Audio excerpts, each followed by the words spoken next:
skies over the Middle East are no longer quiet. Sirens wail in Tel Aviv. Explosions echo through Tehran. What the world feared for decades has finally become reality. Iran and Israel are at war. Not a covert operation, not a proxy battle.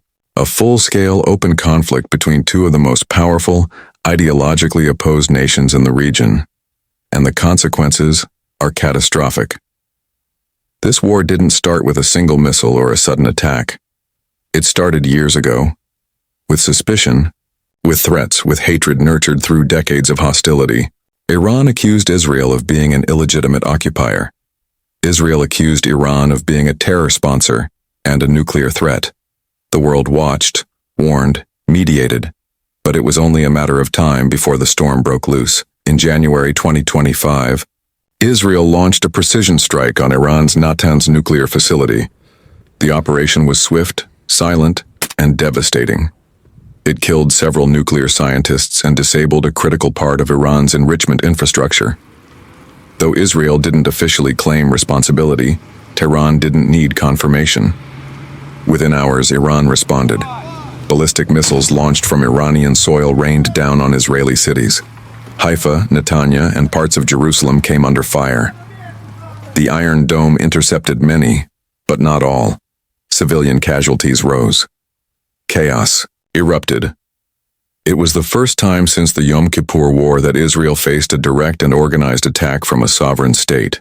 This was no longer proxy warfare. This was war between governments, between armies, between nations. The Israeli response was immediate and brutal. Within 24 hours, Israeli Air Force jets pounded targets deep inside Iran, striking military, bases in Isfahan, drone factories near Mashhad, and missile silos hidden in the Zagros Mountains. Iran retaliated by activating Hezbollah and other proxies. Over 2,500 rockets were fired into northern Israel in a matter of days. Cities shut down, borders closed, airports turned into military zones. This was only the beginning. By February, the battlefield had expanded. The Mediterranean Sea saw naval clashes. Israeli submarines reportedly sank 2 Iranian supply ships headed to Syria. Cyber attacks crippled banking networks in both countries. Iranian hackers shut down the Tel Aviv Stock Exchange, while Israeli intelligence knocked out Iran's air defense radars through a digital strike. The war had entered every dimension: air, land, sea, and cyberspace. Inside Iran, the government declared martial law in several provinces. Israeli bombs had not only hit military sites but also damaged power plants and railroads. Hospitals overflowed. Internet access was restricted. Iranian civilians were caught in a storm they never imagined would hit their doorsteps. And yet, state media continued to promise victory and revenge. In Israel, life came to a terrifying halt. Schools closed indefinitely. Emergency drills became part of daily life.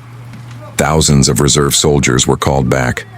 The Israeli public, known for its resilience, faced a level of anxiety it hadn't seen in generations. Every siren, every loud noise, every headline triggered fear. By March, the conflict took a darker turn. Iran launched a long-range missile towards Dimona, the site of Israel's secretive nuclear facility. The missile was intercepted mid-air, but the message was clear. Iran was willing to target Israel's most sensitive sites. Israel responded with a strike on a Revolutionary Guard command center in Shiraz, reportedly killing top-ranking officers. And then came a chilling announcement. Israel officially placed its nuclear deterrent forces on high alert. Although no nuclear weapon was used, the declaration sent panic across the globe. European cities held emergency sessions. Oil prices doubled in 48 hours. Airlines halted flights over the Middle East. The world stood on the edge of a conflict that could spiral into something far worse, something irreversible. Meanwhile, Gaza became a battlefield. Hamas, emboldened by Iranian support, escalated its attacks.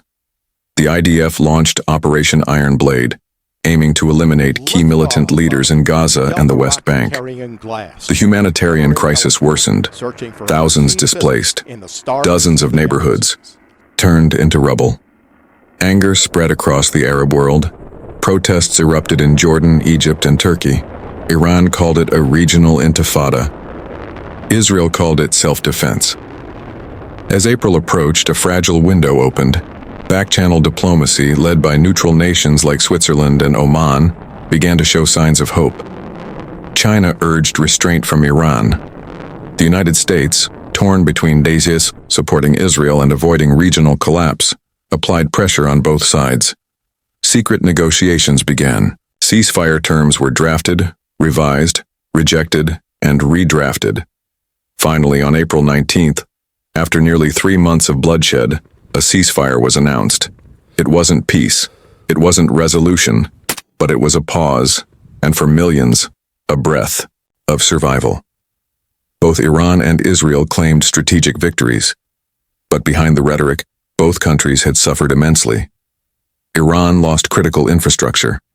Israel faced unprecedented missile exposure. Thousands were dead. Millions were traumatized. In the war's aftermath, the Middle East looked different. Iran's internal politics grew unstable. Protests erupted in Tehran against military leadership. Inflation soared, electricity was rationed, trust in the regime weakened. In Israel, the debate grew fierce. How had intelligence failed to prevent such large-scale attacks? Was a nuclear confrontation avoided, or simply delayed? Internationally, alliances were shaken. The Gulf countries, witnessing the chaos next door, began reconsidering their defense strategies. Turkey strengthened its regional influence. Russia quietly offered military hardware to Iran. The United Nations proposed new frameworks for Middle East de-escalation, but few believed they'd hold. And amid all the political noise, the real loss was human. Families lost children. Fathers buried sons. Entire neighborhoods vanished. Generations traumatized. In both Iran and Israel, civilians bore the weight of decisions made by those in power, decisions rooted in fear, pride, and history. The war of 2025 wasn't just a war between two countries. It was a reminder, a brutal warning to the world, that even in a time of advanced technology, diplomacy, and international law, old hatred, unresolved history, and unchecked ambition can still light the fuse of destruction. And if the world fails to learn from this fire, the next one may burn even brighter.